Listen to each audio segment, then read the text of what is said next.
آج 4 عورتوں کی بات ہوگی اور ان چاروں کے واقعات بڑے ہی عجیب و غریب ہیں۔ کچھ نے تو ایسا مقام پایا کہ عقلیں حیران ہیں، اور کچھ نے بہت کچھ پا کر بہت کچھ کھو دیا۔ جی ہاں، عجیب و غریب واقعات اور عبرت انگیز واقعات ہیں۔ حضرت نوح علیہ السلام کی زوجہ جس کا نام تھا واہلہ، اس کو ایک نبی برحق کی زوجیت کا شرف حاصل ہوا۔ حضرت نوح علیہ السلام کی وہ زوجہ تھی اور برسوں سے اللہ عز و جل کے نبی کی صحبت سے سرفراز رہی، مگر اس کی بد نصیبی قابل عبرت ہے کہ اس کو ایمان نصیب نہیں ہوا، بلکہ حضرت نوح علیہ السلام کی دشمنی اور توہین اور بے ادبی کے سبب سے بے ایمان ہو کر مر گئی اور جہنم میں داخل ہوئی۔ یہ ہمیشہ اپنی قوم میں جھوٹا پروپیگنڈا کرتی رہی کہ حضرت نوح علیہ السلام مجنون اور پاگل ہیں، لہٰذا ان کی کوئی بات نہ مانو۔ ذرا غور کریں، نبی کی بیوی ہیں مگر ایمان نہ ملا۔ دوسری عورت واعلہ، یہ حضرت لوط علیہ السلام کی بیوی تھی۔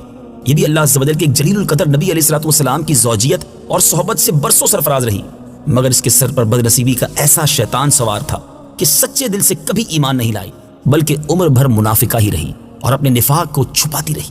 جب قوم لوط پر عذاب آیا اور پتھروں کی بارش نازل ہونے لگی، اس وقت حضرت لوط علیہ السلام اپنے گھر والوں اور مومنین کو ساتھ لے کر بستی سے باہر چلے گئے تھے۔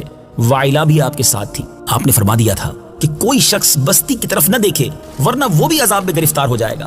چنانچہ آپ کے ساتھ والوں میں سے کسی نے بھی بستی کی طرف نہیں دیکھا اور سب عذاب سے محفوظ رہے، لیکن وائلہ چونکہ منافق تھی، اس نے بستی کی طرف دیکھ لیا تھا اور شہر کو الٹ پلٹ ہوتے ہوئے دیکھ کر چلانے لگی، ہائے رے میری قوم!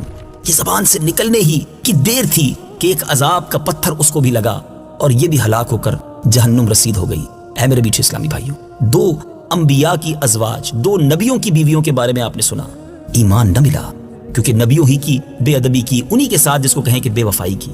اب 2 اور عجیب واقعات سنتے ہیں۔ آسیہ، یہ فرعون کی زوجہ تھی۔ ذرا ایک طرف غور کیجئے، نبیوں کی بیویاں تھیں اور یہ حضرت آسیہ جو ہیں یہ فرعون کی زوجہ۔ فرعون تو حضرت موسیٰ علیہ السلام کا بدترین دشمن تھا، لیکن حضرت آسیہ رضی اللہ تعالی عنہا نے جب جادوگروں کو حضرت موسیٰ علیہ السلام کے مقابلے میں مغلوب ہوتا دیکھا تو ان کے دل میں بھی ایمان کا نور چمک اٹھا اور وہ ایمان لے آئیں۔ جب فرعون کو خبر ہوئی تو اس ظالم نے ان پر بڑے بڑے عذاب کیے، بہت زیادہ مارا، زد و کوب کیا اور چومیخا کر دیا، یعنی 4 خونٹیوں میں آپ کو گاڑ دیا۔ حضرت آسیہ رضی اللہ تعالی عنہا کے چاروں ہاتھوں پیروں میں لوہے کی کیلیں ٹھوک کر چاروں کونوں میں اس طرح جکڑ دیا کہ وہ ہل بھی نہیں سکتی تھی، اور بھاری پتھر آپ کے سینے پر رکھ کر دھوپ کی تپش میں ڈال دیا اور دانا پانی بند کر دیا۔ ذرا غور کیجئے، ایک عورت ذات پر اس کے ہاتھ پیروں میں کیلیں ٹھوک دی جائیں، دھوپ میں رکھ دیا جائے، سینے پر پتھر رکھ دیا جائے، مارا جائے، پھر بھی صبر کیسا تھا، پھر بھی ایمان پر عزم و استقلال کیسا تھا۔ ان مصائب و شرائط کے باوجود آپ اپنے ایمان پر قائم و دائم رہیں اور فرعون کے کفر سے خدا عز و جل کی پناہ چاہی۔ اے میرے میٹھے اسلامی بھائیوں، آپ اللہ عز و جل سے جنت کی دعائیں مانگتی رہتی اور اسی حالت میں ان کا خاتمہ بالخیر ہو گیا اور وہ جنت میں داخل بھی ہو گئیں، اور ابن کیسان کا قول ہے کہ وہ زندہ ہی اٹھا کر جنت میں پہنچا دی گئیں۔ سبحان اللہ، سبحان اللہ۔ ذرا غور کیجئے، اللہ کی قدرت کے کیسے نظارے ہیں۔ نبیوں کا ساتھ ہو، ایمان انہیں بھی نہیں ملتا جن کے نصیب میں ایمان نہیں ہوتا۔ اس میں معاذ اللہ انبیاء کی صحبت کا اثر نہیں۔ یہ میرے میٹھے اسلامی بھائیوں، بارش دیکھیں نا، بارش آسمان سے برسے، اگر زمین نرم ہو تو کھیت اور کھلیان کھل اٹھتے ہیں، ماہ کے پھول اٹھتے ہیں، لیکن اگر زمین ہی گندگی والی ہو تو بارش برستی ہے تو وہ کیچڑ بن جایا کرتی ہے۔ اس میں بارش کا قصور نہیں ہوتا، انبیاء کا فیضان تو جاری ہے، مگر نبی پاک علیہ السلام پر جب ایمان لائے، محبت کی نگاہ سے میرے آقا کی زیارت کی تو ابو بکر صدیق رضی اللہ تعالیٰ عنہ بن گئے۔ نبی پاک کو دیکھا مگر نفاق کی نگاہوں سے دیکھا، کفر کی نگاہوں سے دیکھا تو رشتہ دار ہونے کے باوجود ابو جہل بن گیا۔ تو اے میرے میٹھے اسلامی بھائیوں، اس میں ہمارے لیے بڑا درس ہے کہ ہمیں اپنی نسبتوں پر یقیناً ناز ہونا چاہیے، مگر اس پر مطمئن نہیں ہو جانا چاہیے۔ ہمیں اللہ اور اس کے رسول سے اپنے ایمان کی حفاظت کی دعائیں بھی کرنی چاہیے، التجائیں بھی کرنی چاہیے، اور سرکار علیہ السلام سے سچی محبت ہمارے ایمان کا تقاضا بھی ہے۔ اب چوتھی خاتون حضرت مریم بنت عمران رضی اللہ تعالی عنہا، یہ حضرت عیسیٰ علیہ السلام کی والدہ ہیں۔ چونکہ حضرت عیسیٰ علیہ السلام ان کے شکم سے بغیر والد کے پیدا ہوئے، چنانچہ ان کی قوم نے ان سے انتان کیا، بدگمانیاں کی، ان کو بڑی تکلیفیں پہنچائیں، مگر یہ صابر و شاکر رہیں اور اتنے بڑے مراتب اور درجات سے سرفراز ہوئیں کہ اللہ تبارک و تعالیٰ نے قرآن مجید میں ان کی مدح و ثنا کا بار بار خطبہ ارشاد فرمایا۔ ان چاروں خواتین کے بارے میں قرآن مجید نے سورہ تحریم میں فرمایا، جس کی تلاوت بھی سنتے ہیں اور آئیے ترجمہ بھی سنتے ہیں۔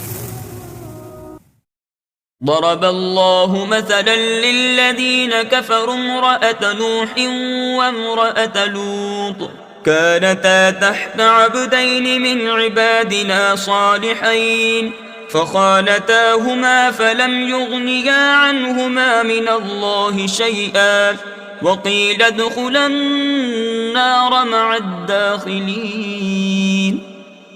ترجمہ، اللہ نے کافروں کے لیے نوح کی بیوی اور لوط کی بیوی کو مثال بنا دیا۔ وہ دونوں ہمارے بندوں میں سے 2 صالح بندوں کے نکاح میں تھیں، پھر ان دونوں عورتوں نے ان سے خیانت کی تو وہ صالح بندے اللہ کے سامنے انہیں کچھ کام نہ آئے، اور فرما دیا گیا کہ جانے والوں کے ساتھ تم بھی جہنم میں جاؤ۔ وضرب الله مثلا للذين آمنوا امرأة فرعون إذ قالت رب ابن لي عندك بيتا في الجنة ونجني من فرعون وعمله ونجني من القوم الظالمين۔ ترجمہ، اور اللہ نے مسلمانوں کے لیے فرعون کی بیوی کو مثال بنا دیا جب اس نے عرض کیا، اے میرے رب، میرے لیے اپنے پاس جنت میں ایک گھر بنا اور مجھے فرعون اور اس کے عمل سے نجات دے اور مجھے ظالم لوگوں سے نجات عطا فرما۔ ومريم ابنة عمران التي أحصنت فرجها فنفخنا فيه من روحنا وصدقت بكلمات ربها وكتبه وكانت من القانتين۔ ترجمہ، اور عمران کی بیٹی مریم کو مثال بنا دیا جس نے اپنی پارسائی کے مقام کی حفاظت کی تو ہم نے اس میں اپنی طرف کی روح پھونکی، اور اس نے اپنے رب کی باتوں اور اس کی کتابوں کی تصدیق کی، اور وہ فرما برداروں میں سے تھی۔ میٹھے میٹھے اسلامی بھائیوں اور بدری چل کے ناظرین، اس عجیب و غریب واقعہ کو سن کر کیا سیکھنے کو ملا؟ واہلہ اور وائلہ دونوں نبی کی بیویاں ہو کر کفر و نفاق میں گرفتار ہو کر جہنم میں داخل ہوئیں، اور فرعون جیسے کافر کی بیوی حضرت آسیہ رضی اللہ تعالی عنہا ایمان کامل کی دولت پا کر جنت میں داخل ہوئیں، اور حضرت آسیہ حق ظاہر ہو جانے کے بعد اس طرح ایمان لائیں کہ فرعون کے کفر سے بالکل منہ موڑ لیا، اور اس نے جتنے بھی مظالم کیے اس پر وہ ثابت قدم رہیں۔ اللہ مجھے اور آپ کو اپنے ایمان کی حفاظت کی فکر بھی عطا فرمائے، اس کی قدر بھی نصیب فرمائے، اور اگر کبھی کوئی مشکلیں آ جائیں تو اس پر ثابت قدمی بھی نصیب فرمائے۔ عجیب و غریب واقعات قرآن مجید میں موجود ہیں، پڑھتے رہیں، ایمان تازہ کرتے رہیں۔ انشاءاللہ اگلے سلسلے میں ایک اور قرآن کا واقعہ لے کر حاضر ہوں گے۔ اللہ تعالی ہم سب کے دلوں کو فیضان قرآن سے منور فرمائے۔ صلو علی الحبیب صلی اللہ تعالی علی محمد صلی اللہ علیہ وسلم۔ ویڈیو دیکھنے کا شکریہ۔ اگر آپ چینل پر نئے ہیں تو سبسکرائب کر لیں، اور ساتھ ہی ساتھ بیل آئیکن پر بھی کلک کر دیں تاکہ یوٹیوب ہماری ہر ویڈیو کا نوٹیفیکیشن سب سے پہلے آپ کو بھیج دے۔ جزاک اللہ۔